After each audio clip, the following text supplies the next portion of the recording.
Hey everyone, welcome back. In this video I'm going to explain how to test the ignition coils on this engine.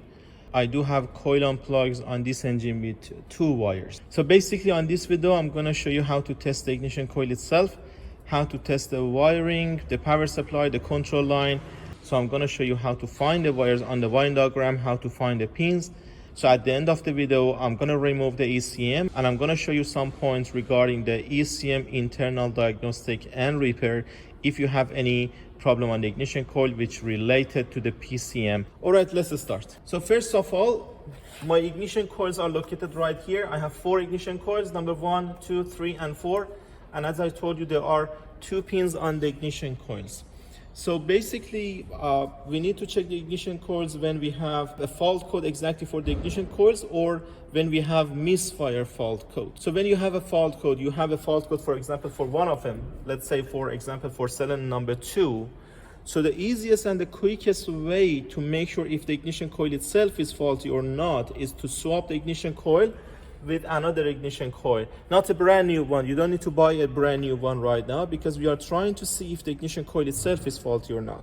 So for example, in this case, if number 2 is broken, I'm going to swap it with another ignition coil on this engine, and then after erasing the code, you need to start the engine and then see if the fault code is already moved to the other cylinder. After erasing the code and starting the engine, you see the code is already moved to cylinder number 4. It means the ignition coil itself was faulty, so you can't just go for replacing the ignition coil.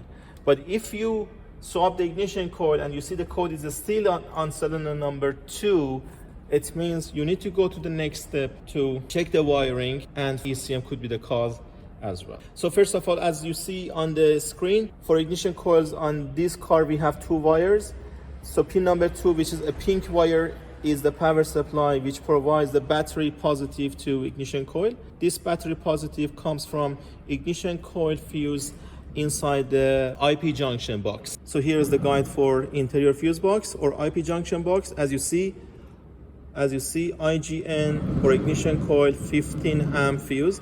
This one is for ignition coils. So it means if this fuse is broken, you won't be able to start the engine anymore because the power supply won't be provided to any of your ignition coils. As you see, there is just one fuse for all ignition coils. And on the other side of the ignition coil, we have control line. As you see, the control line on ignition coils, they are on different colors.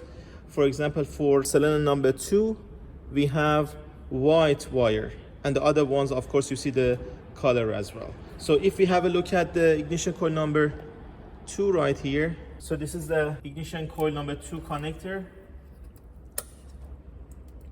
I'm gonna disconnect the connector, and as you see over here, there are 2 wires, pink and white. Pink is the power supply and white is actually the control line coming from the engine control module. So for checking the power supply itself, you need to make sure the ignition switch is on. Grab the multimeter, put it on the voltage. I'm gonna use these test props. You can insert it from the back as well or front, but they are really thin. They're not going to damage the pin. So the pink one, red prop over here, and black one on a good ground. So as you see, I'm getting battery voltage, which means the positive is provided on ignition coil, so there is nothing wrong with that. So later on, I'm going to show you how to test the control line between ignition coil and engine ECM. The next step, if you want to check the ignition coil itself as well, you need to remove the ignition coil and test the primary and secondary coil resistance. So for that, I'm going to remove the ignition coil and I will show you guys how to test the ignition coil primary and secondary resistance. Let's remove the ignition coil and see how we can test it.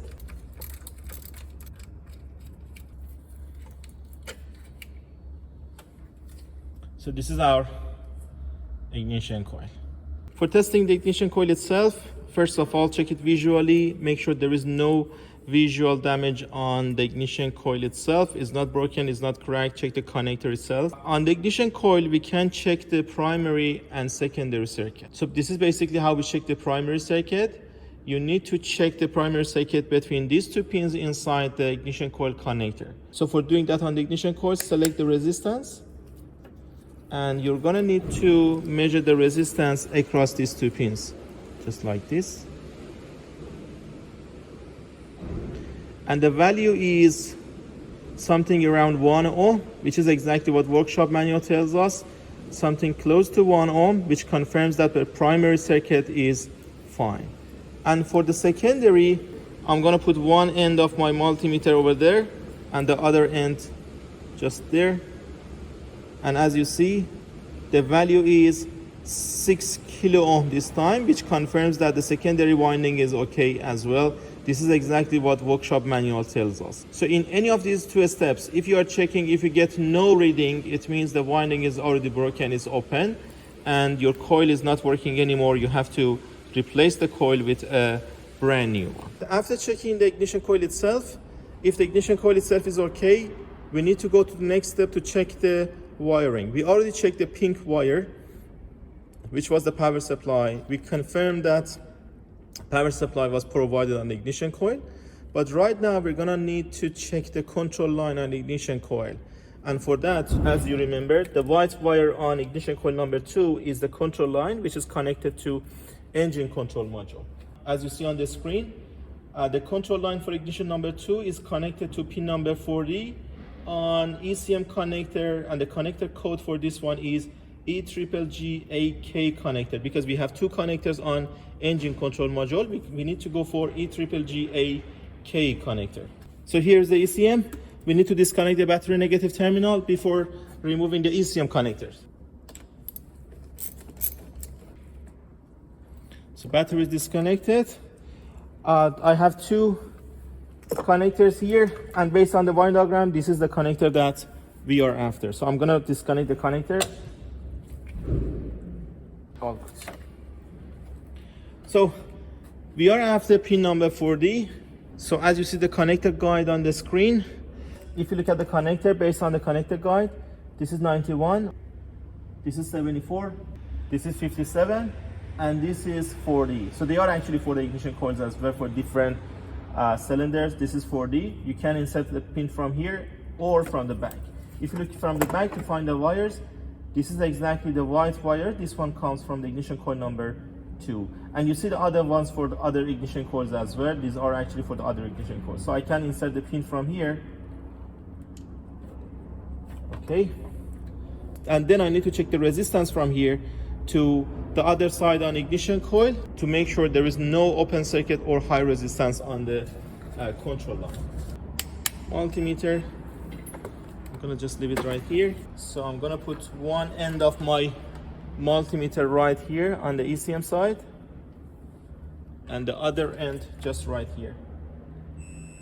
So as you see, I have the continuity and I can read the resistance. There is no high resistance, which confirms that the continuity is provided. There is no open circuit. So this is basically how we find the wires and how to test it on the car. If we check the coils, if we check the wiring, everything is okay.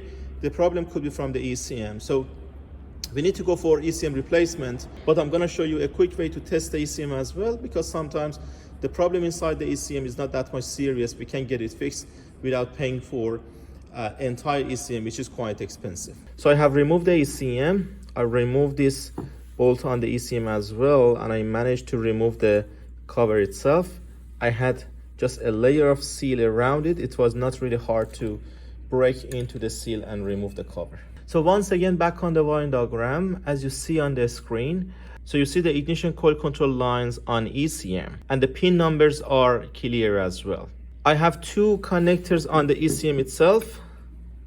Okay, the ignition coil pins are all located inside this connector. And now you see the connector detail for this connector on the screen. So as you see, pin number 57 is for ignition coil number 1. Pin number 40 is for ignition coil number 2. 91 is for cylinder number 3. And 74 is for cylinder number 4. So the locations are clear on the connector guide. So as far as we have the pins, we can just trace it on the ECM itself to get something out of it.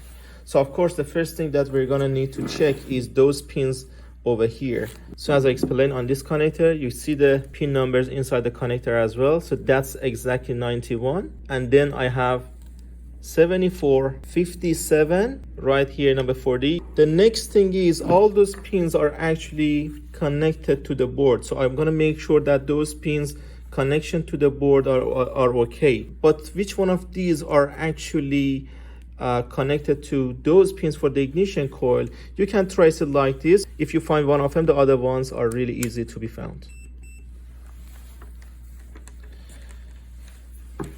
So I know that number 91, the one at the top right is for ignition coil number 3. So I'm going to check the continuity between that one and here. So as you see, this one is 91 for cylinder number 3. The second one, 74. This is a 74 for cylinder number 4. And the next one, 57 for cylinder number 1. This is 57. And number 40, this is 40. So basically, it's going to be like this. All those pins, 91, 74, 57, 40. So it's going to be, this is the sequence. The first one at the bottom, this is for ignition coil number 3, number 4, number 1, number 2. These are the sequence. And because the ignition coil on this car, they are actually coil unplugged with 2 pins, we should have the transistors inside the ECM. And as you see, we have 4 power MOSFET just right here that most likely they are for the ignition coils, but I have to check them to see if they are really for the ignition coil. So what I do, the first thing after locating all these pins is to check the pins to make sure they are not broken, they are connected directly to the board. And the second one is actually checking the connection on the board between here to the transistor, which is this one. As you see, these two are connected. It means this one belongs to cylinder number 3, okay?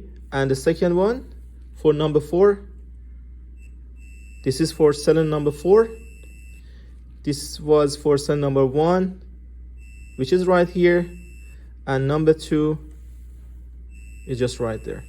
So we know that these transistors are actually for which cylinder. So what you do, you can actually check the transistors as well. I explained a couple of times in the other videos how to check the transistors.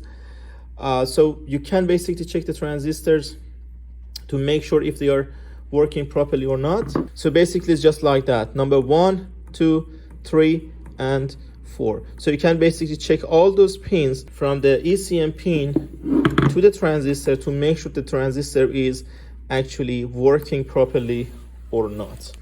Alright guys, thank you very much for watching. I hope you enjoyed the video. Please don't forget to visit the channel page for more diagnostic videos.